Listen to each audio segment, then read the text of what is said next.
칼빈은 누구인가요? 그림을 통해서 한번 보겠습니다. 이분이에요. 16세기 아주 유명한 종교개혁가 아닙니까? 1905년도에 프랑스의 누아용에서 출생을 했고요.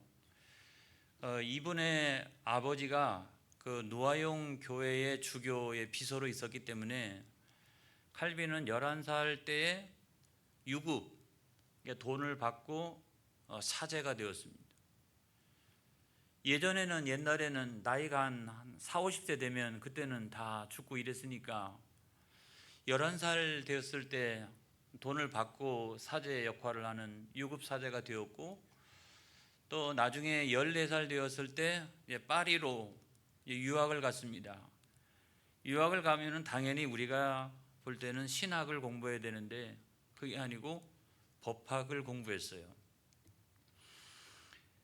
칼빈이 매우 논리적인 사람이 된 이유 가운데 하나가 이 법학을 공부했기 때문에 그렇습니다. 왜 법학을 공부했느냐? 당연히 사제가 되려면 신학을 공부해야지. 근데 자기가 쭉 지켜보니까 사제하면 가난하거든요.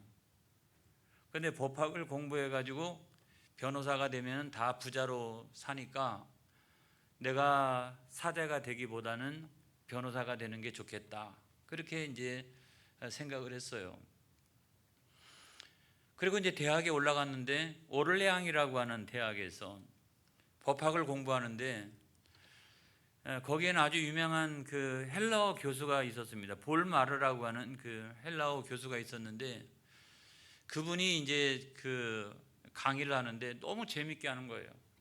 그래서 그 강의에 참여했다가 자기가 신약 성경을 원소로 볼 수 있는 능력이 생겼습니다.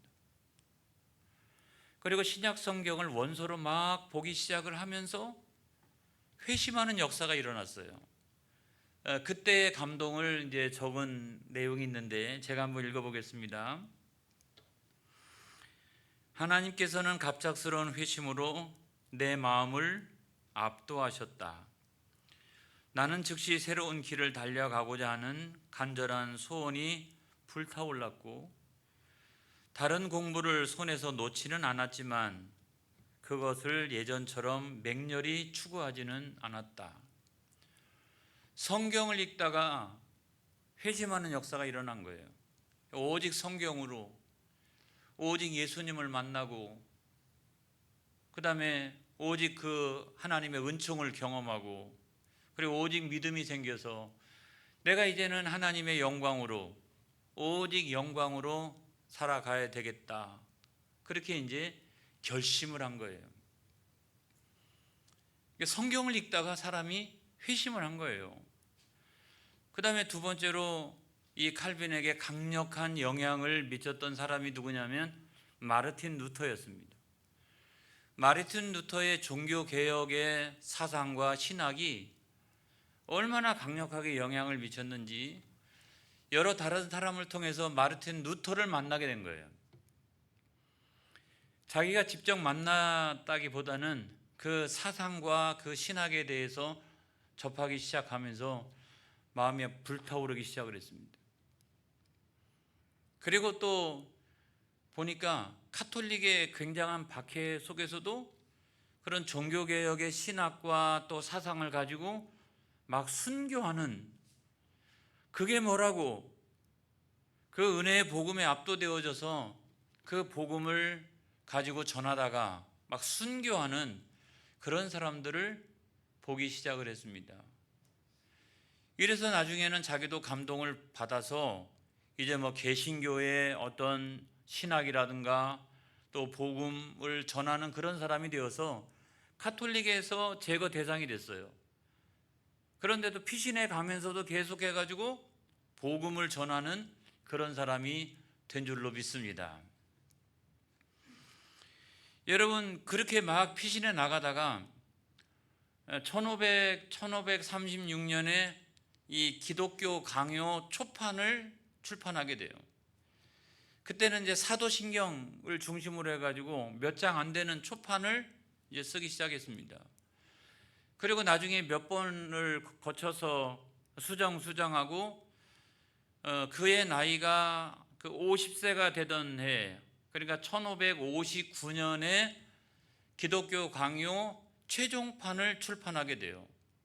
그러니까 26세 때 초판, 그 다음에 50세가 되었을 때 최종판을 출판하게 되는데, 그게 무려 80장에 달하는, 한 장 한 장이 굉장히 그 놀라운 역작들이에요. 이 80장에 달하는 엄청난 그 분량의 기독교 강요를 집대성하게 됩니다. 우리가 오늘날 왜 기독교 강요를 공부해야 될까요, 여러분? 원래 이제 그 칼빈이 저거를 썼을 때는 프랑스의 그 프랑스와 1세라고 하는 왕한테 보내는 글이었어요. 그 왕이 가톨릭 교도로서 종교개혁을 탄압하고, 그 다음에 개신교 교회를 막 탄압하고 이러고 있으니까 그거를 만류하기 위해서 우리는 절대로 반역자가 아니다, 우리는 복음에 사로잡힌 자들이다, 그리고 복음이라고 하는 것은 이런 거다, 그리고 개신교의 그 신학과 사상이라고 하는 건 이런 거다, 종교개혁의 사상과 신학이라고 하는 것은 이런 거다라고 하면서 그거를 써서 보낸 것이 기독교 강요였어요. 여러분, 그래가지고 그게 나중에 500년의 역사를 흘러오면서 오늘날까지도 기독교 강요는 엄청난 책이에요. 기독교 강요를 뭐라고 얘기하냐면 종교개혁의 신학과 사상의 어떤 총체, 개신교의 신학과 사상의 명작, 이렇게 많은 사람들이 인정하는 책이에요. 그래서 성경 다음으로 반드시 기독교인이면 읽어야 할 책 가운데 서열 1등, 이 엄청난 책인 거죠. 제가 이것을 이제 시작을 하는데, 제가 전에도 말씀드렸죠. 제 친구 독일 유학파 박사, 그 친구는 3번 해보다가 이게 너무 어렵고 또 16세기 언어를 이렇게 잘 설명한다는 게 너무나 힘들어서 포기했다고 그래요. 제가 포기하지 않도록 여러분 기도해 주시기를 부탁을 드립니다. 그런데 이제 이 기독교 강요를 우리가 공부하면 어떤 유익이 있느냐, 유익이 있어야 될 거 아니겠어요? 여러분은 저와 같이 공부하면서 복음의 진수를 만나게 될 것입니다. 할렐루야. 복음의 진수. 그 다음에 성경을 해석하는 데 있어서 가장 안전한 틀을 제공받게 될 것입니다. 할렐루야. 여러분, 우리가 성경을 읽잖아요, 개인적으로. 그러면 자기 멋대로 성경을 이해하고 또 성경을 해석하고 또 그 성경을 적용하고 그렇게 합니다. 근데 여러분, 그것이 잘못되어질 수가 있어요. 잘못되어질 수가 있어요. 여러분, 그 흙이 있지 않습니까? 흙이 이제 어느 정도 이렇게 분량이 있어요. 근데 그 분량을 우리가 어떻게 측정할 수가 있을까요? 그냥 눈으로 딱 보니까 어느 정도 되겠다. 여러분, 그거는 정확하지가 않습니다. 정확하지가 않아요. 그런데 그 흙의 양을 측정할 수 있는 좋은 방법이 뭐냐면 용기죠, 용기. 흙을 담을 수 있는 용기예요. 그러니까 1리터짜리 또는 뭐 5리터짜리 또는 10리터짜리 이런 용기를 가지고 내가 지금 눈앞에 보고 있는 흙을 그 용기에 담아서 계속 옆으로 옮겨 놓다 보면 나중에는 그 흙의 양을 정확하게 측정할 수가 있다는 거예요. 이것처럼 기독교 강요는 우리들에게 뭘 제공해 주느냐? 성경을 안전하게 볼 수 있는 틀, 성경을 정확하게 우리가 이해할 수 있는 어떤 용기와 같다.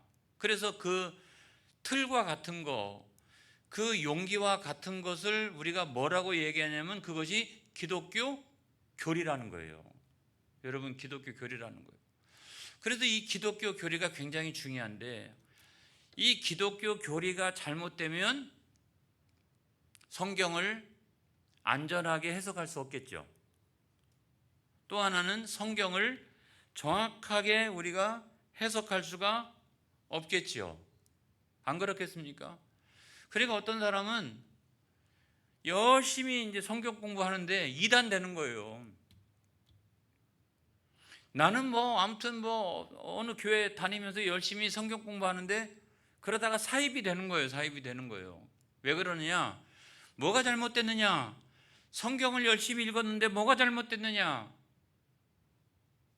성경을 열심히 읽은 것이 잘못된 게 아니고 그 성경을 가장 안전하고 정확하게 해석할 수 있는 교리의 도움을 받지 못했기 때문에 성경을 자의적으로 해석하고 이해하고 적용하다가 나도 모르는 사이에 열심은 있지만 이단에 빠지고 또는 사이비에 빠지고 그렇게 될 가능성이 매우 농후하다는 거예요. 여러분 성경에도 있지 않습니까? 호세아서 4장 6절에 있는 말씀에 보면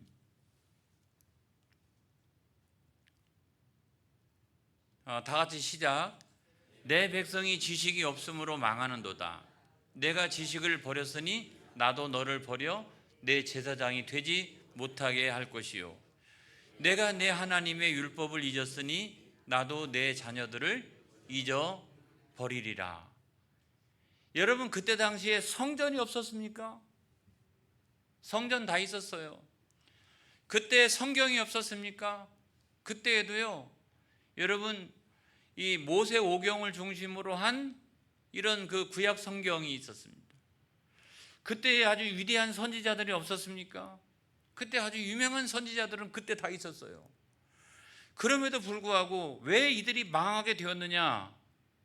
하나님을 아는 참다운 지식이 없어서 그들은 망하게 되었도다.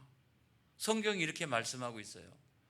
그래서 사랑하는 성도 여러분, 우리는 기독교 교리를 배워야 합니다. 제가 쉽게 설명하기로 유명한 목사인데 아무튼 최선을 다해서 아무튼 제가 쉽게 설명을 해보려고 그렇게 생각을 가지고 있습니다. 그래서 이 시간이 저와 여러분들에게 큰 은혜의 시간이 되고 또 성경을 보는 안전한 틀, 또 성경을 정확하게 해석할 수 있는 어떤 용기를 제공받는 그런 시간이 되어지기를 바랍니다. 그리고 세 번째 유익은 어떤 거냐면 뭐 너무나 당연한 거지만 이단을 분별할 수 있는 눈이 생겨요. 저하고 공부 끝나면 사이비를 분별할 수 있는 눈이 생겨요. 저거는 거짓 교회구나. 저거는 거짓된 복음이구나. 저 사람은 무지무지하게 열심히 성경 공부를 하고 그 다음에 나가가지고 막 온 시내를 쓸고 다니고 봉사 열심히 해도 저 사람은 거짓된 성도구나 라고 하는 것을 분별할 수 있는 그 안목을 제공받게 될 것입니다. 할렐루야. 여러분 그런 시간으로 참 유익한 시간이 됐으면 좋겠어요. 자, 지금부터 시작을 하겠습니다. 기독교 강요는 총 4권으로 되어 있어요. 4권. 4권으로 되어 있는데 여러분 오늘 이 시간에는 그 중에서 1권을 공부하겠습니다. 1권. 자, 1권은 제목이 뭐냐면 창조주 하나님을 아는 지식이에요. 다 같이 시작. 창조주 하나님을 아는 지식. 창조주 하나님을 아는 지식. 그 가운데서 1장은 뭐냐면 1장. 오늘 배우려고 하는 1장. 1장은 시작. 하나님을 아는 지식과 우리 자신을 아는 지식은 서로 연결되어 있다 하는 거예요. 자, 하나님을 아는 지식이 있고 우리 자신을 아는 지식이 있는데 이거는 아주 밀접하게 서로 연결되어져 있다. 그래서 제가 저거를 다 주보에다 쓸 수가 없잖아요. 그래가지고 제가 저거를 뭐라고 요약했냐면 이중 지식이다. 이중 지식이 있다. 참된 지혜는 하나님을 아는 지식과 그것과 뭐 겨룰 수 없지만 그럼에도 불구하고 우리 자신들이 도무지 누구냐라고 하는 우리 자신에 대한 지식이 없으면 안 된다라고 하는 말씀을 드리는 거예요. 그래도 오늘 우리가 그 1장을 공부하게 되는데, 이 하나님을 아는 지식과 또 우리 자신을 아는 지식이 연결되어 있다는 거예요. 어떻게 연결되어 있을까요, 여러분? 제가 미리 소결론을 말씀을 드리면, 하나님을 아는 지식이 먼저예요. 하나님을 아는 지식을 통해서 우리 자신이 어떠한 존재인가라고 하는 것을 알게 된다는 거예요. 그렇게 연결되어 있는 거예요. 그리고 또한 우리 자신이 어떤 사람인가 하는 것을 알게 될 때에 우리는 하나님을 향하게 되어 있어요. 하나님을 아는 지식을 향하게 되어 있어요. 그러나 이와 같은 제목이 우리들에게 주고 있는 교훈은 뭐냐면, 하나님을 아는 그 지식을 통해서 우리가 누구인가를 알게 된다는 거예요. 여러분, 그래서 첫 번째로 보면 하나님을 아는 지식을 보겠어요. 자, 하나님을 아는 지식. 우리가 하나님을 아는 지식 가운데 여러분 생각나는 게 뭐가 있을까요? 가장 먼저는 하나님은 만유를 창조하셨다. 하나님은 인간을 창조하셨다. 그리고 세상의 모든 만물들과 인간은 그 창조주 하나님께 의존적인 존재다. 의존성을 가지고 있다. 의존성을 가지고 있다. 여러분, 의존성을 가지고 있다라고 하는 것은 하나님 없이는 살아갈 수가 없다는 거예요. 우리가 일반 은혜를 받든 특별한 은혜를 받든 아무튼 하나님께서 만유를 창조하시고 하나님은 인간을 창조하셨는데, 그 하나님이 안 계시면 우리가 살아갈 수가 없다는 거예요. 살아갈 수가 없다. 그래서 여러분, 모든 피조물들은 창조주를 의존하게 되어져 있다. 여러분, 이것이 첫 번째예요. 한번 생각을 해볼까요? 우리가 음식을 만드는 걸로 한번 생각을 해보겠습니다. 음식을 만드는 걸로. 우리가 음식을 만들어요. 음식을 만들 때는 내가 가지고 있는 모든 솜씨를 다 동원합니다. 내가 알고 있는 모든 재능을 다 동원해가지고 음식을 만들어요. 음식을 만들었는데 그 음식이 마음에 든다. 그럼 어떻게 할까요? 여보, 빨리 와. 내가 만들었어. 그런데 나는 레시피 하나도 안 보고 눈썰미로 그냥 만들었어. 그런데 엄청 맛있어. 빨리 와. 송한숙 권사님. 아무튼 저분이 아주 닭발을 기가 막히게 만드시는 거예요. 근데 그게 딱 마음에 들면 아무튼 그렇게 하는 거 아니겠어요? 근데 마음에 안 들면 어떻게 해요? 오기 전에 슬쩍 살짝 없애버리기도 하고 버리기도 하고. 그러면서 뭘 탓해요? 재료가 문제야. 재료가. 양념이 틀려 먹었어. 이러면서 좀 기다려. 내가 다시 만들 테니까. 그렇게 이야기하지 않습니까? 그게 뭐냐면, 모든 피조물은 창조자, 이 창조자와 창조주에 의존되어져 있다라고 하는 거예요. 그러니까 그거를 내가 가치 있게 가치를 발현할 수 있죠. 목사님이 이거 제가 만들었습니다, 이거. 그러면서 막 그 가치를 발현할 수도 있기도 하고, 또 하나는 그거를 쓰레기통에 버릴 수도 있기도 하죠. 여러분, 이것이 뭐냐면 창조주가 가지고 있는, 창조자가 가지고 있는 권한이에요. 그런데 우리가 믿는 하나님은 그와 같은 분이 절대로 아니시다. 우리 하나님은 그런 권한을 다 갖고 계시지만, 우리 하나님이 모든 피조물들을 만드시고 인간을 창조하실 때는 하나님의 선하시고 온전하신 목적이 있다. 여러분, 아무리 악한 행동을 하고 있는 사람도 저게 사람이야, 저게 인간이야 라고 그렇게 얘기해도, 여러분, 하나님이 그 사람에게 생명을 주실 때는 선한 목적과 의도를 가지고 창조하셨다는 거예요. 그런데 이제 죄로 말미암아 원죄가 그 사이로 이렇게 들어와 있는 것이지만, 하나님이 너 세상에 나가가지고 죄 잔뜩 짓다가 하나님 영광 가리고 너 그렇게 살다가 죽어. 그게 아니라 하나님의 선하신 의도가 있다는 거예요. 모든 동물들이나 식물들도 마찬가지예요. 여러분, 우리가 함부로 할 게 아닙니다. 여러분, 동물들도 다 그 선한 목적과 하나님의 의도가 있고요, 식물들도 다 하나님의 선한 목적과 하나님의 의도가 다 있다는 거예요. 이래가지고 모든 생명체들은 하나님께서 창조하신 그 창조의 목적에 따라서 그 가치를 발현하면서 살아가야 될 줄로 믿습니다. 하나님께서 우리에게 특별한 은혜를 베풀어 주셔서 다른 사람들이 가지고 있는 일반 은혜가 아니라 우리들에게 특별한 은혜를 주셨다면 여러분, 나는 그만큼 하나님의 아주 놀라운 가치가 있는 사람이에요. 하나님의 놀라운 작품이에요. 그 가치를 발현하면서 살아나가는 저와 여러분이 되어지기를 바랍니다. 할렐루야. 여러분 믿으시면 아멘. 할렐루야. 하나님이 나를 그와 같이 선한 목적과 의도를 가지고 다른 세상의 그 누구보다도 나를 가치 있게 여기시고 나를 당신의 자녀로 만세전에 택하시고 그리스도 예수를 통해서 내 죄를 사하여 주시고 성령으로 인쳐 주셔서 나를 하나님의 자녀로 삼아 주셨다면 여러분, 그 얼마나 놀라운 가치를 가지고 있느냐, 이런 말입니다. 그 가치를 세상에서 발현하고 살아나가는 저와 여러분이 되어져야 합니다. 그래서 우리 학생들과 우리 청년들이 우리 찬양단 이름을 지어주세요. 그렇게 할 때 제가 세상의 빛 이랬어요. 세상의 빛. 그 가치를 발현하면서 살아나가는, 여러분, 그것이 하나님이 선한 의도를 가지고 나를 창조하신 창조의 목적이라는 거예요. 이게 하나님을 아는 지식이에요, 여러분. 할렐루야.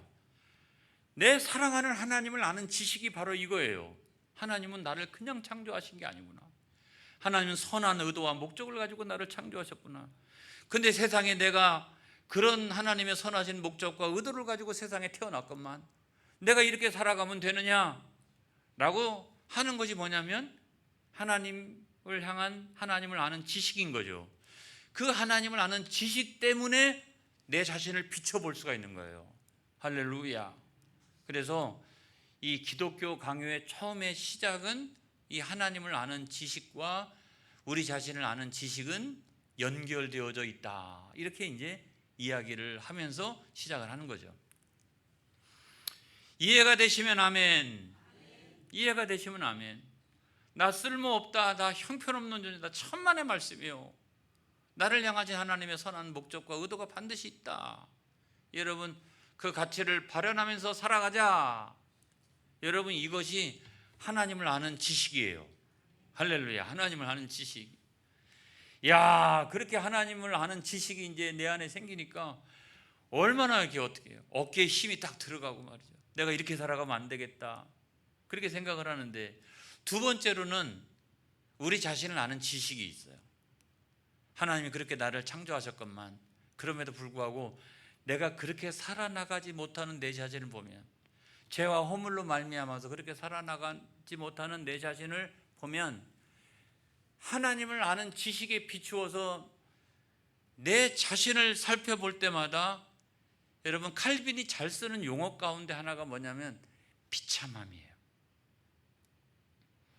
나는 하나님을 아는 지식 때문에 그래도 어떻게 그냥 그래도 좀 잘 의미 있게 가치 있게 그렇게 살아나가고 싶은데도 불구하고 사도 바울이 이야기했던 것처럼 늘 연약한 내 자신을 발견할 때마다 칼빈은 그랬어요. 이것이 하나님의 거룩함 앞에 서 있는 우리 인간의 비참함이라는 거예요. 비참함.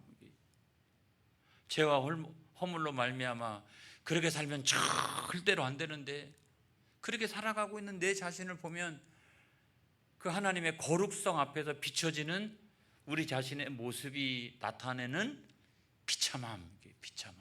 그런 비참함이 우리 가운데 있다는 거죠. 저는 다른 그 어떤 표현보다 이 표현이 눈물 나요. 하나님 나를 엄청나게 사랑하셔서 그렇게 창조해 주셨건만 내가 그렇게 살아나가지 못하고 그런 가치를 발현하는 게 아니라 오히려 영광을 가리면서 살아나가고 있는 내 자신을 바라볼 때 이게 너무 비참하다는 거죠. 이렇게 비참하다, 비참하다. 여러분, 내 자신이 비참한 존재라고 하는 사실을 깨달아 알아야 신앙생활을 잘합니다. 할렐루야. 나는 철저히 죄인이었도다, 이 사실을 내가 인정할 때 여러분, 하나님의 거룩하심 앞에 달려나갈 수 있는 것이고 하나님의 은혜를 구하게 되는 것이고 하나님, 내가 구원받기를 원합니다. 이와 같은 비참한 상황 가운데 내가 구원받기를 원합니다. 내가 구원받기를 원합니다. 그러면서 그 하나님 앞에 우리가 나가게 된다는 거예요. 그래서 우리는 그와 같이 하나님을 아는 지식과 전혀 다르게 하나님은 우리가 하나님을 의존하면서 살아가기를 원하시지만 우리는 하나님의 의존성을 탈피하면서 어떻게 살아나갈까? 이게 내 생각과 내 판단과 내 주장대로 나는 완벽한 사람이야, 나는 죄가 없어, 나는 허물이 하나도 없어. 여러분, 그렇게 말하는 것 자체가 가장 비참한 거예요. 비참한 거예요. 나는 그와 같은 존재가 결코 아니라고 하는 사실을 우리가 인정해야 되는 것입니다. 그게 뭐냐면 우리 자신이라고 하는 거예요. 우리 자신이라고 하는 거예요. 여러분, 그래서 창세기 3장 5절에 있는 말씀에 보면 시작. 너희가 그것을 먹는 날에는 너희 눈이 밝아져 하나님과 같이 되어 선악을 알 줄 하나님이 아심이라. 여러분, 어떤 인간이 말이죠, 자기 자신에 대해서 이렇게 완벽하다고 이야기할 수 있습니까? 완전하다고 이야기할 수 있습니까? 못합니다. 여러분, 태초의 인간부터 벌써 타락하기 시작을 했어요. 인간은 딱 세상에 하나님께서 창조해 주셨건만, 하나님의 성품을 닮은 존재로 창조해 주셨건만, 인간은 그 의존성을 탈피해 가지고 어떻게 점점 하나님을 떠나가는 그와 같은 사람이 되고 나중에는 하나님을 대적하는 자가 되었습니다. 하나님과 같이 되어 하나님과 같은 존재가 되려고 했다는 거예요. 이것이 뭐냐면 인간이 가지고 있는 죄성이요, 교만함이요. 여러분, 이거는 자기가 얼마나 비참한 처지에 놓여 있다라고 하는 사실을 모르고 있는 교만한 소치이고, 그것으로부터 모든 죄가 출발하는 것입니다. 할렐루야. 여러분, 우리가 이거를 가장 쉽게 이해할 수 있는 것 가운데 하나가 나무와 나뭇가지 이야기를 우리가 해보면 잘 이해할 수 있으리라고 생각합니다. 자, 좋은 나무가 있었어요. 좋은 나무가. 그 옆에 이제 가지가 붙어 있었거든요. 양분도 그 다음에 다 이렇게 뽑아 올려가지고 가지가 탁 옆에 붙어 있었는데 자기를 통해 가지고 이파리가 얼마나 싱싱하지. 거기에 그냥 열매가 막 주렁주렁. 그런데 어느 순간에 그런 생각이 드는 거예요. 아니, 이게 다 내가 가지가 훌륭해 가지고 지금 여기에 이렇게 엄청나게 좋은 이파리도 생기고 그 다음에 열매도 생기는 것이지, 이런 교만한 마음이 들어서 나무 필요 없어 나는. 여러분, 그게 가당키는 하는 말입니까? 여러분, 그 나뭇가지가 아무리 훌륭하고 그다음 이파리를 잘 내고 열매를 주렁주렁 그렇게 결실을 해도 여러분, 그 나무에서 떨어지는 순간 어떻게 됩니까? 땅에 떨어지는 것이요. 시간이 지나면 양분이 없으니까 마르는 것이요. 그 다음에 어떻게 됩니까? 말라 비틀어져 가지고 죽는 거죠. 그것이 뭐냐면 의존성이라는 거예요. 하나님의 의존성에서 탈피하는 인간은 점점 이와 같이 망하게 되었도다. 여러분, 그런 존재라고 하는 거예요. 칼빈이 이렇게 얘기했습니다. 제가 너무나 이렇게 기가 막힌 문장이라 제가 옮겨왔어요. 기독교 강요를 읽다가. 시작. 우리 각 사람은 반드시 자신의 불행을 의식하는 것으로 찔림을 받고서야 약하더라도 하나님을 아는 약간의 지식에 이르게 된다. 그래서 우리는 자신의 무지, 공허, 빈곤, 연약함, 나아가 타락과 부패함을 느껴 비로소 참된 지혜의 빛과 건전한 덕, 모든 선한 것들의 풍성함과 의의 순결함이 오직 주님께만 있다는 것을 깨닫게 된다. 저 밑에 글씨 있죠. 앞에 있는 건 기독교 강요라는 말이고 그 앞에 있는 일은 일창이라고 하는 말이에요. 거기 일 이렇게 되어져 있죠.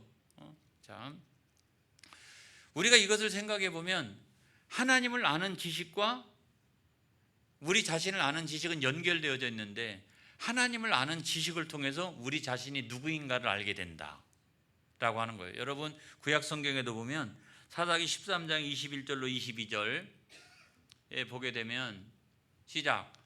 여호와의 사자가 마노아와 그의 아내에게 다시 나타나지 아니하니 마노아가 그제야 그가 여호와의 사자인 줄 알고 그의 아내에게 이르되 우리가 하나님을 보았으니 반드시 죽으리로다 하니, 그 하나님의 거룩함 앞에 서 있는 우리 자신이 그 하나님을 배웠으니 우리는 이제 죽을 거다 이런 말이에요. 우리는 그와 같이 비참한 존재라고 하는 사실을 우리에게 말씀해 주고 있는 거죠. 오늘 이사야 6장 5절에 있는 말씀도 마찬가지입니다. 시작. 그때 내가 말하되 화로다 나여 망하게 되었도다. 나는 입술이 부정한 사람이요 나는 입술이 부정한 백성 중에 거주하면서 만군의 여호와이신 왕을 배웠음이로다 하였더라. 나는 망하게 되었도다 이런 거예요.